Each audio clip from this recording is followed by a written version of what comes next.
J'ai connu Giraud et Druillet assez facilement, c'est-à-dire que c'est avec Moliterni qui les expose, c'est au musée des arts décoratifs, on projette des diapositives, on les commente, et puis assez vite, c'est chez Druillet qui tient une espèce de, qui fait les soirées comme Madame de Sévigné, où il invite le monde de la science-fiction, mais pas seulement, aussi les utopistes, auxquels on peut rattacher Rézère ou GB, hein, l'an 01 ou les machines à eau de Rézère.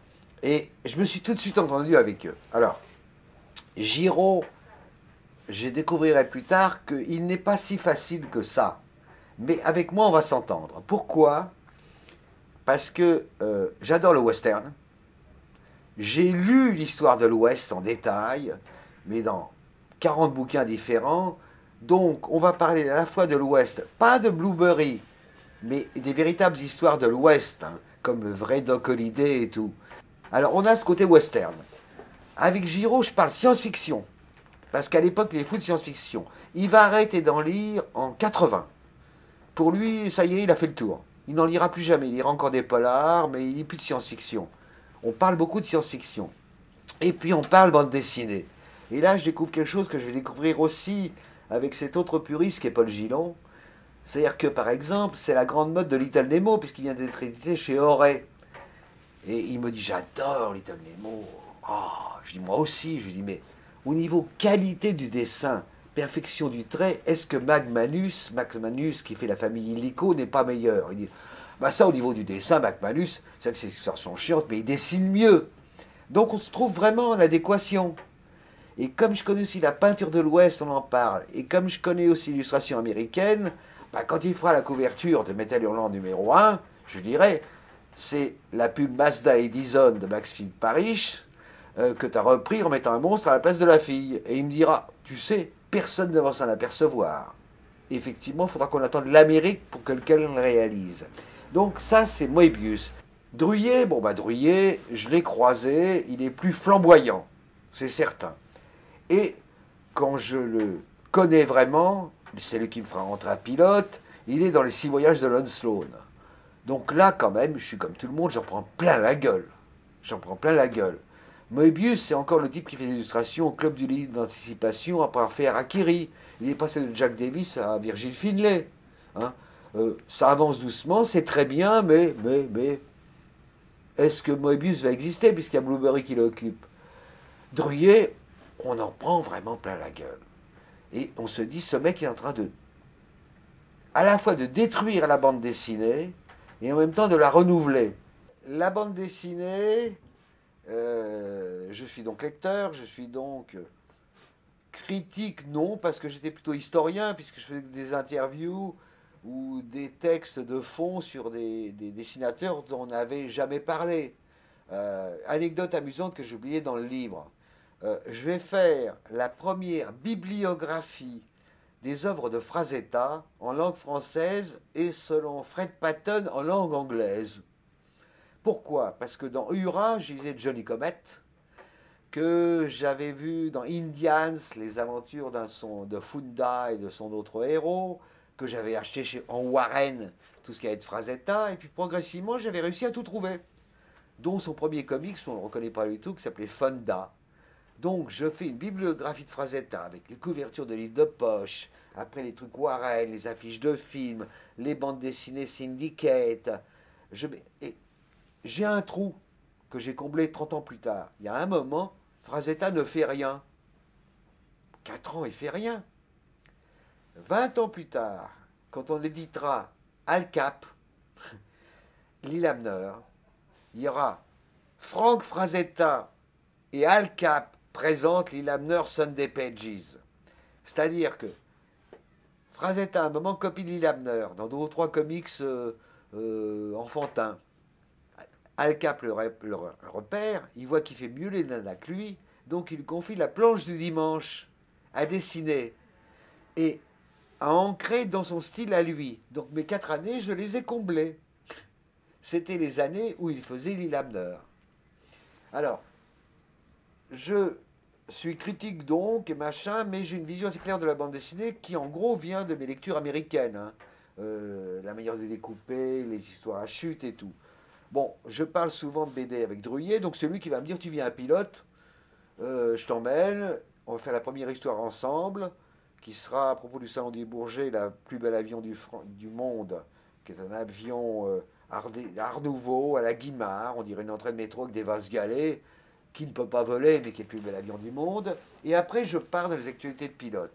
Après, je vais arriver à Pilote à faire un peu de science-fiction, ou de choses bizarres avec Soleil et d'autres, avec Goth, et un peu d'aventure avec Tardy. Mais je suis à l'étroit, Pilote. Je suis à l'étroit parce que je suis pas bon en actualité.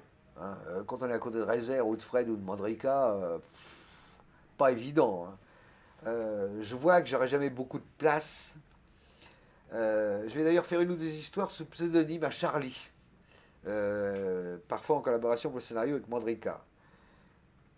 En tout cas, même Goscinny me dit un jour, je crois que le mieux serait que je vous confie un journal de bande dessinée de science-fiction.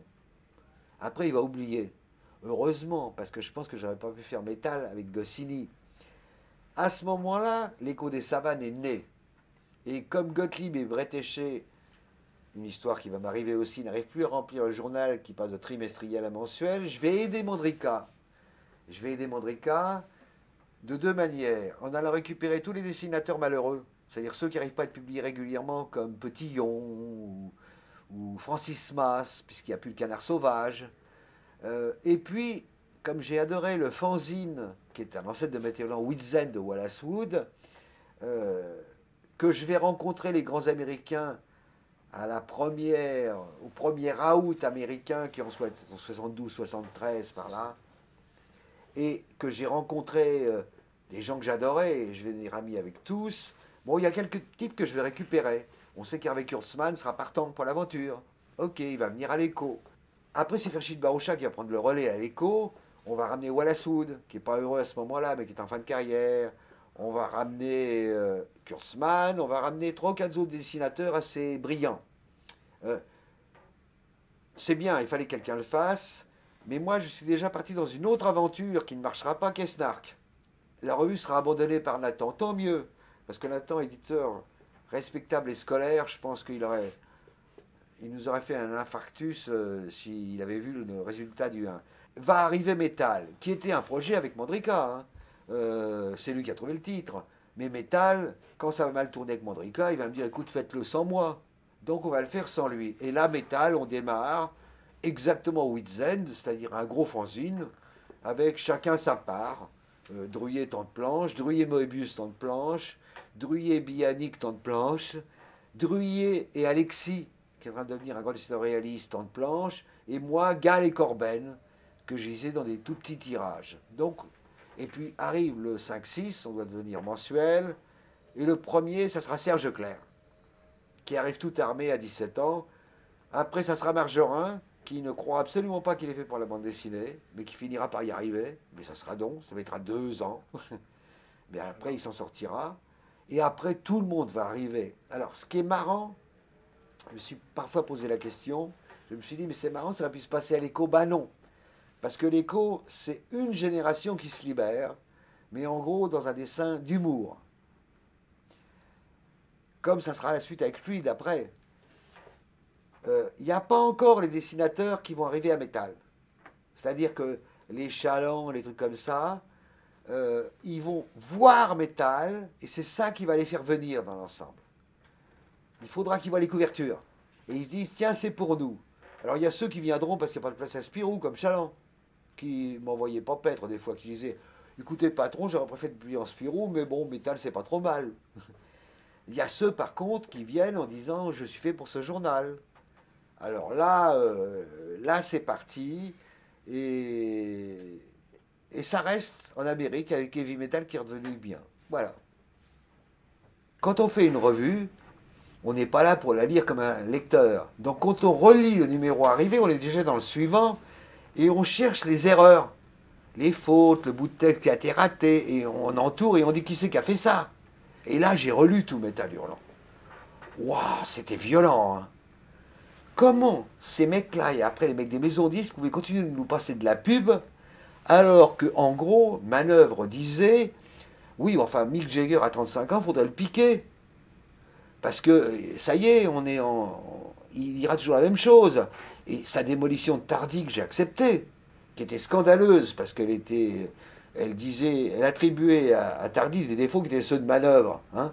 C'est-à-dire un abus j'allais dire, de ligne de sucre, on va dire. Euh, on fait ça, je le publie parce que j'ai dit que je ne censurerai jamais personne. Mais la violence des attaques, aujourd'hui, c'est inimaginable. On était mais violents, on pouvait être méchants, on pouvait être aussi extrêmement élogieux. Et en fait, ce que j'ai découvert avec le temps, c'est que les gens qui le lisaient ne retenaient pas tellement de démolition parce qu'ils disaient oui, ça c'est des trucs de entre eux. Par contre, quand on leur indiquait un truc positif, ils le suivaient. Mais on était méchants. Métal, c'est une aventure aberrante. Il faut reconnaître que quand on commence avec 20 000 francs de capital, après avec 25 000 avec Jean-Claude Dumas qui va mettre un héritage qui va être perdu, bon, j'en ai reparlé des dizaines de fois avec des gens qui étaient dans la finance et autres, et tous ils m'ont dit que ce n'était pas faisable. Aucun dessinateur ne le sera pendant très longtemps, et on est au bord du précipice tout le temps. Alors, je tiens à me battre contre certaines idées reçues. Il y en a trois. La première, c'est que, comme je faisais toute ma nuit dehors, dormais l'après-midi de recevoir les dessinateurs. Faux. J'ai toujours fait la sieste après déjeuner pour repartir pour une deuxième journée. Désolé, Franck Margerin. La deuxième, c'est que je passais mes nuits dehors et tout, etc. Oui, exact. Mais il y a deux manières de passer la nuit dehors. Au début de Métal, c'est une fois par semaine chez Castel. Je discute jusqu'à des pas d'heure avec Topor et Pellart. On parle jamais boutique, comme dirait l'autre. Et c'est très bien. Au bout de 3-4 ans, c'est l'époque où la cocaïne, c'est formidable, ça aide à travailler beaucoup. On peut travailler plus, c'est ce qu'on croit tous. Hein. D'autres drogues auxquelles je ne toucherai pas, mais auxquelles d'autres toucheront, y compris le pétard, moi, qui m'endort dans les 10 secondes ou qui me rend complètement idiot. Donc, la drogue va arriver. Ça va, hélas, faire du mal à certains dessinateurs. Et quand je dis du mal, il y en a certains qui vont en mourir. Et puis, il y a l'histoire du Concorde. Et je dirais que ce qui est extraordinaire, c'est que quand mon livre a été annoncé, j'ai vu un message sur mon poste, et je n'ai pas accès à son Facebook, de Chantal Montelier, l'excellente dessinateur stalinienne, qui a fait beaucoup pour la bande dessinée féminine, même si elle arrive après Sestak, Bretéché, Annie Gotzinger, alors qu'elle voudrait bien être la première, et longtemps après Trina Robbins. Elle dit oui, mais enfin, il passait ses nuits dehors, et en plus, il passait son temps en Concorde. Je n'ai jamais passé mon temps en Concorde. Un jour, mon banquier de quartier m'a dit demain matin, c'est terminé. Je rejette le paiement de votre imprimeur. J'ai appelé une copine qui, elle, était riche.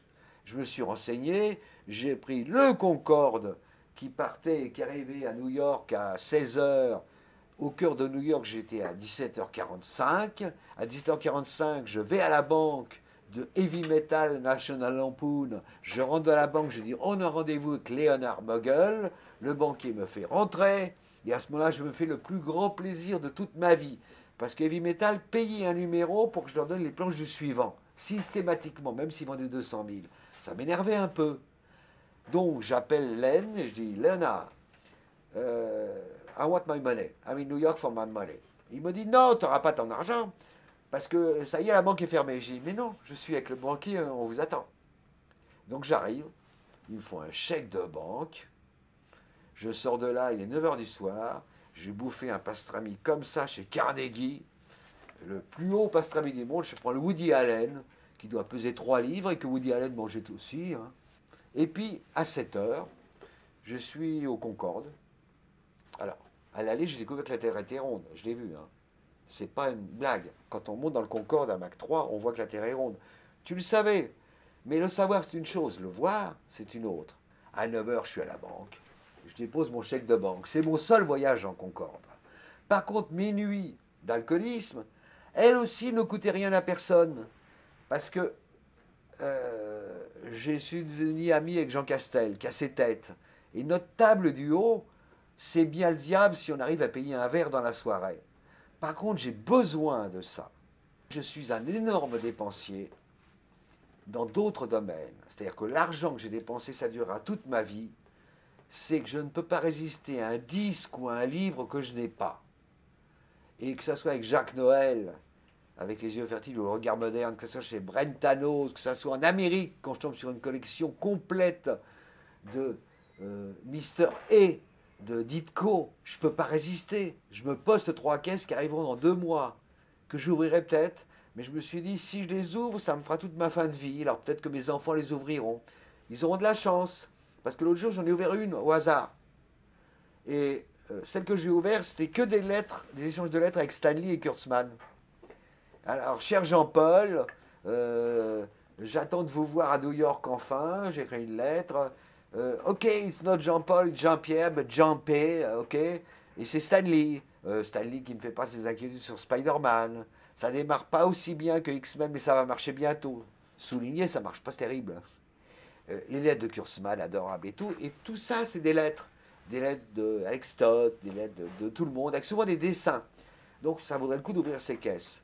La folie métal, je vais dire une chose. Les dessinateurs, par exemple, ont très mal vécu mon passage à la télé. Non, moi j'ai bien vécu parce que comme on commençait à m'emmerder, mes actionnaires espagnols, d'abord ça m'a fait une distraction. Plus tard, par contre, quand je vais faire une émission qui marchera très bien, qui est Sex Machine, je vais me prendre un peu la grosse tête, parce que je suis devenu beau, que les filles dans la rue font « Ah, c'est lui, c'est pas possible que ça soit lui, à Villacoublay aujourd'hui, mais vous êtes vous ?» Elle me touchait comme ça. Bon, d'abord, je vais en profiter hontément, parce que là, j'ai une vie monacale. Hein. Et là, peut-être bien que je m'intéresse un peu plus à ce truc-là où tout le monde félicite qu'à métal. Mais grâce à ça, je continue métal, parce que quand je me fais laminer toutes les semaines par Pascal Bourguignon, le gérant, qui me dit quand je faisais mon tricot, on faisait pas comme ça en couverture, on mettait que des plans comme ça. Je me dis, bon, demain tu tournes, ça ira mieux. Mais à ce moment-là, je commence à me détacher de métal. Mais de toute manière, je me serais détaché de métal. Parce que je suis plus maître à bord. Je m'aperçois qu'il y a... Autour du 50, ça y est, ils sont là, les Espagnols. Le 50 se passe bien. Mais le 51, le 50 devait être un quinzomadaire. Je voulais refaire le coup de pilote. Je voulais devenir quinzo, puis hebdomadaire. Ils ne voudront pas. Ok. Je m'aperçois que du 50 au 70, ce sont nos meilleurs numéros. Alors, ce qui est marrant, c'est qu'à ce moment-là, je suis déjà dans le début de Sex Machine. Pourtant, je me dis, bientôt, Metal va mourir. Où je vais m'en aller? Donc, je vais faire des numéros, mais à tomber par terre, du 50 au 70. Avec quelques défauts. Parce qu'on a quand même révolutionné la bande dessinée. Je dis ça comme ce que tout le monde dit. Hein. C'est pas que je pense qu'on a révolutionné la bande dessinée. Tout le monde révolutionne tout le temps. Ou jamais. Mais je tombe sur le numéro 67 et je vois Pratt, Gire Charlier, Herman et je ne sais plus qui d'autre. Je me dis, attends, c'est pas la peine de dire on est la nouvelle BD pour mettre en couverture tous ceux d'ailleurs. Mais n'empêche que jusqu'au 70, c'est très bien. Le 71, j'ai une couverture hideuse que les Espagnols m'ont obligé à prendre. Ça y est. Et puis quand je partirai au 114, en gros, j'ai attendu mon heure après le 100, mais je n'en peux vraiment plus depuis très longtemps. Alors, c'est-à-dire que je suis devenu un menteur par rapport aux dessinateurs. C'est très inconfortable d'être un menteur. Je ne leur dis pas que ça va très très mal avec les Espagnols, sauf quand ça les touche eux, en disant « Ah ouais, mets un peu moins de seringue si tu peux ». Et je peux pas. Je vais évidemment pas le dire à Moebius quand ils disent que des fois ils comprennent rien à Moebius. Ça, je vais pas faire le coup quand même. Mais ils commencent vraiment à me casser les pieds. Et je sais que je vais partir, mais je pense que si le journal avait été financièrement sain et viable, je suis à peu près persuadé qu'au bout de 10 ans, je serais parti. Je ne sais pas m'installer. Je n'avais pas envie d'être métallion toute ma vie. Je dis pas que c'est bien, hein. Je dis que je suis comme ça. C'est-à-dire que tant que j'apprends des choses, tant que j'essaye de faire quelque chose de nouveau et tout, mais du moment où ça roule, moi ça m'intéresse plus. Donc de toute manière, je serais parti de métal.